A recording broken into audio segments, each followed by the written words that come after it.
Bonjour tout le monde, aujourd'hui c'est Roméo et Juliette de William Shakespeare. Bienvenue sur J'aime pas lire, la chaîne de celles et ceux qui n'aiment pas beaucoup lire et qui n'ont pas trop le temps pour des fiches de lecture longues et compliquées. C'est parti.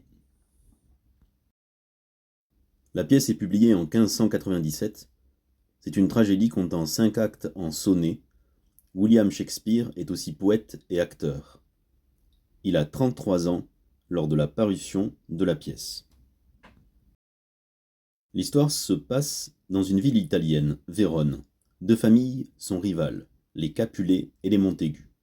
Roméo, héritier des Montaigu, est amoureux d'une femme qui le repousse. On lui propose alors de se changer les idées en se rendant incognito à une fête donnée par les Capulet. Roméo oublie vite son amour déçu quand il rencontre la fille Capulet, Juliette.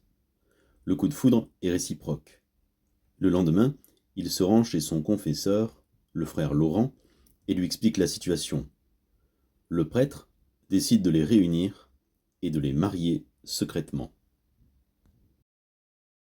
Tybalt, le cousin de Juliette, provoque Roméo en duel. Ce dernier, refusant de faire couler le sang de la famille de Juliette, est remplacé par un ami, Mercutio.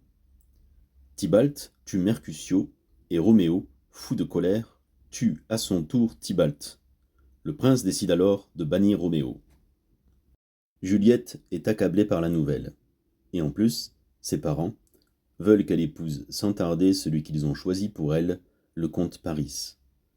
Elle demande de l'aide au frère Laurent. Le frère Laurent propose un stratagème pour réunir les deux amoureux.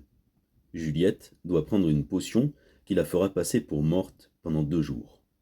Sa famille la déposera dans le caveau des Capulet, et Roméo, prévenu, n'aura qu'à aller la chercher. Hélas, le message de frère Laurent ne parvient pas à Roméo, et il ne reçoit que la nouvelle de la mort de Juliette. Il se rend au caveau, il y croise le comte Paris, qui le provoque en duel et qu'il tue avant de se recueillir sur Juliette, toujours inanimée. Pourvu d'un poison acheté pour l'occasion, il se donne la mort. Juliette se réveille et voyant que son amour s'est tué, se tue à son tour avec sa dague. Le frère Laurent explique tout aux deux familles qui se réconcilient et décide d'ériger une statue aux deux amants. Les thèmes de la fin du rêve et de l'éveil, les conséquences des actes précipités, le destin inflexible sont souvent avancés, mais la seule analyse qui fasse vraiment consensus, c'est l'amour, plus fort que tout. Roméo et Juliette, c'est l'histoire d'amour la plus universelle de toute la littérature. Voilà, j'espère que ça t'a plu et que ça t'a rendu service surtout.